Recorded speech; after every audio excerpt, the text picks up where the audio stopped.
Programme में एक बार फिर खुश आमदीद। नई हुकूमत है, नई कैबिनेट है, चैलेंजेस पुराने हैं बल्कि उससे भी बढ़कर हैं। दूसरी तरफ रिलीफ भी दिया जा रहा है। जब हम बात कर रहे हैं हसन हुसैन नवाज़ की, इवन फील्ड और अजीज़िया रेफरेंसेस में उन वो बरी हो गए हैं। इससे पहले इसहाक डार साहब, शहबाज शरीफ साहब, नवाज शरीफ साहब, पूरी लाइन लगी हुई है, रिलीफ पे रिलीफ मिल रहा है। दूसरी तरफ बानी पीटीआई को भी 2 मुकदमात में रिलीफ मिला अदालत की तरफ से। केपी के जो सीएम हैं उनके वारंट गिरफ्तारी जारी कर दिए गए सानिया नौमी के हवाले से। ये वफाकी हुकूमत चाहती क्या है? और बड़ी मुश्किल से एक मुलाकात हुई थी, उसके बाद चीज़ें यूँ लग रही थी शायद बेहतरी की तरफ जाएंगी, लेकिन वज़ीर दाखिला की तरफ से अब जो जिस तरह का ये एक एग्रेशन नज़र आ रहा है, तो इससे तो मामला ख़राब होंगे। और पाकिस्तान तहरीक इंसाफ चूँकि प्रोटेस्ट भी करने जा रही है चारों सूबों में, वफाक में, और वो एक प्रेशर बिल्ड करने की कोशिश कर रही है। तो ये सारी चीज़ें अगेन जो हम चाह रहे थे, लग रहा था कि शायद ऑन टेबल मामला सेटल हो जाएंगे, तो उस तरफ जाते हुए नज़र नहीं आ रहे। इसमें मज़ीद बात करेंगे, कानूनी राय भी लेंगे। ज्वाइन किया है मैं जनाब बैरिस्टर अली ताहिर साहब ने, सीनियर कानूनदान हैं। वैसा खुश आमदीद कहते हैं आपको शो में। Sir thank you very much. वैसे किस तरह देखते हैं? एक तो चैलेंजेस बहुत ज़्यादा हैं, आइनी बहरान पिछले कई महीनों से है, बल्कि सालों से। और अब जिस तरह का नई कैबिनेट आई थी, हुकूमत नई थी, चेहरे पुराने हैं। उम्मीद की जा रही थी कि शायद अब डायलॉग की तरफ जाएं, मामलात, इलेक्शंस भी हो गए, तमाम चीज़ें हुई हैं। जिस तरह के बयानात आ रहे हैं और जिस तरह का एग्रेशन दिखाई दे रहा है हुकूमती साइड पे, अपोजिशन तो ज़ाहिर करती ही है हुकूमत की तरफ से, तो ये मामलात को कोई अच्छी बात तो नहीं है। पिछली एक मुलाकात हुई थी जब अली अमीन गंडापुर साहब की वज़ीर आज़म के साथ, उसके बाद बड़ा अच्छा एक प्रेस टॉक की उन्होंने, और एक उन बयानात को भी और उस बातचीत को भी बड़ा सराहा गया था। अब दोबारा उनकी गिरफ्तारी के हवाले से अब वारंट जारी कर दिए गए को कि इसमें भी कोई इतनी जान नहीं है, लेकिन ये इस तरह का जो माहौल बन रहा है, तो ये कशीदगी और बढ़ेगी। जी बिस्मिल्लाहिर्रहमानिर्रहीम। देखिए जफीर साहब, तमाम आपने बातें की, आपके सवालों में ही मैं समझता हूँ आपके जवाबात थे। मैं 3 चीजें इस पे लाजमी ऐड करना चाहूंगा। जी पहली बात तो ये है कि ये इस तरह का नॉन बेलेबल वारंट, ये तो कोई मसला ही नहीं है। कल वकील खड़ा होगा, 10 मिनट में इस वारंट को सस्पेंड करा लेगा। तो this is not such much of an issue to be very honest. अब जाहिर है हम, चूंकि मेरा ताल्लुक जो है वो है कानून के शोबे से, तो मैं देखता हूँ कि कभी कभार एक रूटीन की खबर होती है बट वो मीडिया पे फ्लैश प्रोजेक्ट होके आती है। कभी कभार बहुत बड़ी बड़ी चीजें हो जाती हैं बट ऑब्वियसली उनका उस तरह से खबरों में आना नहीं होता। तो ये ठीक। वारंट कोई इतनी बड़ी चीज नहीं है। This will be suspended. That Ali Amin Gandapur is in no danger, no danger, no danger of being arrested. That is number 1। Number 2 ये है कि मामला इस तरह से है कि अगर एक सूबा की पुलिस दूसरे सूबे के चीफ मिनिस्टर को गिरफ्तार करने की कोशिश करेगी तो ये चले, फिर कोई बड़ा मसला तो नहीं है। इन्होंने कोर्ट से वारंट निकाल दिए हैं। केपी के की हुकूमत जो है वो शहबाज शरीफ के ऊपर लोअर धीर में कोई मुकदमा दायर करेंगे और उसके बाद जाके उसको धर के ले आएंगे। लेकिन आपकी फेडरेशन का क्या होगा? तो मेरे ख्याल में ये जो लोग इस तरफ जा रहे हैं फड्डेबाजी की तरफ, इनको अब अकल कर लेनी चाहिए, होश के नाखून ले लेनी चाहिए। और I think very improper for the जज एज वेल कि आर्टिकल 248 की प्रोटेक्शन होने के बावजूद एक चीफ मिनिस्टर केपीके के खिलाफ इस तरह से नॉन बेलेबल वारंट का इजरा हो जाना, मैं इसको एंटी फेडरलिज्म समझता हूँ। नंबर 3 इसके अंदर और जो ज्यादा इम्पोर्टेंट बात है वो ये है कि देखिए ऑप्टिक्स जो है ना वो बड़ा मैटर करते हैं। और मेरे ख्याल में शायद चूंकि वो एक हॉकिश पर्सनैलिटी है अली अमीन गंडापुर साहब, तो शायद उनको मैसेज देने की कोशिश की गई है कि जरा back of a little bit. मगर मैंने जहां तक देखा है और मैंने जहां तक अली अमीन गंडापुर साहब को पढ़ा है, इससे वो एक कदम पीछे नहीं होगा, 2 कदम आगे आ जाएगा। तो मेरे ख्याल में तो in all 3 modes it is a very stupid decision to try and attack the chief executive of a province like that. ये हमारे मुल्क के लिए बेहतर कदम जो है ये नहीं। ठीक। लेकिन एक चीज़ और बड़ी इंपॉर्टेंट है, सिक्योरिटी खदशात के हवाले से खान साहब को केपी हुकूमत कह रही है कि हमारे हवाले किया जाए। पंजाब हुकूमत की तरफ से कहा यह गया है कि किसी भी तरह का कोई रिस्क नहीं है, कोई सिक्योरिटी खदशात नहीं है। पंजाब की जो पुलिस है और सिक्योरिटी बाकी जो एजेंसीज हैं वो भरपूर सिक्योरिटी देंगी। तो इस पे आपका क्या कंसर्न है, चूँकि लीगली आप इन चीज़ों को समझते भी हैं, तो क्या वाकई में कोई इस तरह का खतरा है? तो सर मेरे ख्याल में I ask you a counter question and I ask you who is the chief minister of Punjab. जाहिर है आप आगे से कहेंगे मरियम नवाज शरीफ, तो मैं कहूंगा कि बस यहीं पे मेरा जवाब है। क्या आपके ख्याल में किसी ऐसी हुकूमत को सीरियसली लिया जा सकता है जिसकी चीफ मिनिस्टर जो है वो मरियम नवाज शरीफ साहिबा हो? मेरे ख्याल में तो नहीं। चंद दिन पहले जो है उन्होंने कहा कि दहशतगर्दी का खतरा है और इस तरह लोग पकड़ लिए और यूं हो गया तो यूं हो गया। आज वो कैबिनेट में बैठकर जो है वो जो है वो जेल ट्रायल्स के उन्होंने डिसीजंस ले लिए हैं कि किस तरह से जेल ट्रायल करना है। तो मेरे ख्याल में nobody can believe the Punjab government because nobody is really running the Punjab government. The chief executive, and I say this with all due respect at my command, मैं बिल्कुल जो है वो खातून है और मरियम नवाज शरीफ साहिबा है, मैं उनको साहिबा कह के कह रहा हूँ, मगर she is not competent enough to run a government. मेरे नहीं ख्याल ये हुकूमत उनके हाथ में है, और जब हुकूमत चीफ मिनिस्टर के हाथ में नहीं है तो उसका मतलब है किसी के भी हाथ में नहीं है। इन हालात में तो मैं समझता हूँ कि अल्टीमेटली जो है वो खान साहब को बिल्कुल मेरा अपना ये मेरी एक डिमांड भी है, एज अ कानूनदान भी मेरी ठीक। डिमांड है कि उनको केपीके में ट्रांसफर कर देना चाहिए।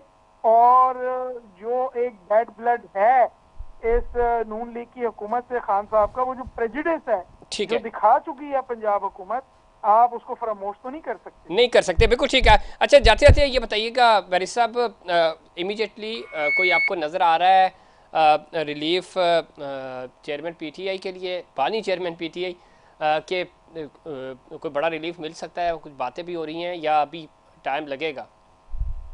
नहीं जी, देखिए मेरे ख्याल में अदालती कार्रवाई मुकम्मल होगी तो वहां से उनको रिलीफ जरूर मिलेगा, मगर जैसे कि आपने देखा 100 से ऊपर मुकदमे, जाली गिरफ्तारियां, जाली फैक्ट, जाली एविडेंस। अब जाहिर है जो कुछ होता आ रहा है वो कोई बड़ा जिसको आप कहते हैं होपफुल भी नहीं है, बड़ा ठीक। इंस्पायरिंग भी नहीं है, लेकिन this is a hope against hope. और मेरे ख्याल में अल्टीमेटली पाकिस्तान की अदालतों से हमें रिलीफ जरूर मिलेगा। और फिर कितना ही दूर है सितंबर, अगर चलें सितंबर तक नहीं मिलेगा तो सितंबर के बाद मिलना शुरू हो जाएगा। ठीक है, तो उम्मीद अभी बाकी है। बहुत शुक्रिया बैरिस्टर अली ताज़ साहब प्रोग्राम में वक्त देने के लिए। और रिलीफ की बात हो रही थी, रिलीफ मिलेगा या नहीं मिलेगा अभी टाइम लगेगा। और जहाँ से रिलीफ मिलना है वहाँ से भी अभी उस तरह के कोई पैगामात नहीं आ रहे, कोई कोई दूर दूर तक माहौल नहीं है इस तरह का। माशी चैलेंजेस की बात कर रहे थे और सियासी आइनी बहरान, नई हुकूमत है, नई कैबिनेट है, गो के बहुत सारे पुराने चेहरे हैं, प्राइम मिनिस्टर भी पुराने हैं, वो चीज़ें कैसे मैनेज करेंगे और आईएमएफ को कैसे डील किया जाएगा? महंगाई बढ़ती जा रही है, जिस तरह हम पहले भी बात कर रहे थे, तकरीबन गुर्बत के जो शिकार अफराद हैं 12 करोड़ 66 लाख से ज़ायद हो गए। तो ये गुर्बत महंगाई बढ़ती जा रही है। इस पर मज़ीद बात करेंगे। हमें ज्वाइन किया जनाब हुसैन थेबा साहब ने, सीनियर रैंक पर्सन है, सीनियर तजियाकार हैं। थेबा साहब खुश आमदीद कहते हैं आपको शो में। मेहरबानी। जब सब किस तरह देखते हैं, एक तो ये बताइएगा कि हुकूमत क्या हिकमत अमली बना रही है? अब तक कन्फ्यूजन हमें लग रही है हुकूमत के कैंप में, टीम बनाई जा रही है, कुछ मशीर ऐड किए जा रहे हैं मज़ीद भी। आइनी तौर पे, सियासी तौर पे तो एक बहरान है ही है। माशी सबसे बड़ा चैलेंज है जो कि आईएमएफ को टैकल करना है। 4 साल तवील मुद्दती प्रोग्राम की बात हो रही है। आईएमएफ ज़रा रेडी भी है, कर्जा दे देगी, लेकिन जिस तरह महंगाई बढ़ती जा रही है और मज़ीद महंगाई होगी, इमीडिएटली आपको लगता है कि कोई रिलीफ आवाम को दे पाएंगे और ये हुकूमत जो है वो अपना इमेज भी बेहतर कर पाएगी? देखें सर, बात ये है ना कि इस वक्त जो मुल्क के करंट इकोनॉमिक सर्कमस्टेंसेस हैं जी, इसमें तो अगर आप अरस्तू और अफलातून को भी लेकर आ जाएं जिंदा करके, वो भी कोई ऐसा जादू नहीं दिखा सकते ठीक। कि आए और वो अलाउद्दीन का चिराग जलाएं और वो जादू से सारी चीज़ें ठीक हो जाए। अब इसके लिए सबसे पहले तो आपको सस्टेनेबिलिटी चाहिए, आपको कंसिस्टेंसी चाहिए, आपको आपने सिफों के गवर्नमेंट के जो मैनेजर्स इस वक्त आए हैं नए, जिसको मिनिस्टर्स सब कहते हैं, उनको स्ट्रेटजी बनानी पड़ेगी। मेरी आज मैं इस्लामाबाद में हूँ, मेरी काफ़ी मिनिस्टर्स से भी मुलाकात हुई, मेरी फेडरल मिनिस्टर इंफॉर्मेशन तारक साहब से भी मुलाकात हुई तफसीलन। अब उन्होंने जो अभी तक मैं समझता हूँ कि जो स्ट्रेटजी बनाई है वो अच्छी है, और जिस तरह से लेके चलेंगे बेहतरी आने का इम्कान है, ऐसा तो नहीं है कि मैं कह दूं कि वो जादू का चिराग कोई जलाएंगे और सब कुछ सही हो जाएगा। मेरी सुबह में जो SIFC की टीम है, जो ख़ास तौर पे पाकिस्तान में आपने भी उस पे बहुत ज़बरदस्त किस्म के प्रोग्राम्स किए, हम लोगों ने भी जी जी आर्टिकल्स लिखे, जो एग्रीकल्चर में बड़ा ज़बरदस्त जो है वो काम हो रहा है, ख़ास तौर पे जो चोलिस्तान का एरिया है। अगर ये एरिया हमारा डेवलप हो जाता है तो वो जो हम IMF से 1 बिलियन के लिए और 2 बिलियन के लिए जो मेहनत समाजत कर रहे हैं, सिर्फ इस हमारे एग्रीकल्चर के सेक्टर में इतना पोटेंशियल है कि विद इन अ 2 ईयर हमें $20 बिलियन का जो हमें ये एग्रीकल्चर के थ्रू हमें एक्सपोर्ट के जी मेरे ख्याल से चीज ठीक है, बट दूसरी तरफ अगर देखें तो आपके सामने है कि जो एक अपोजिशन की पार्टी है और उनका ये है कि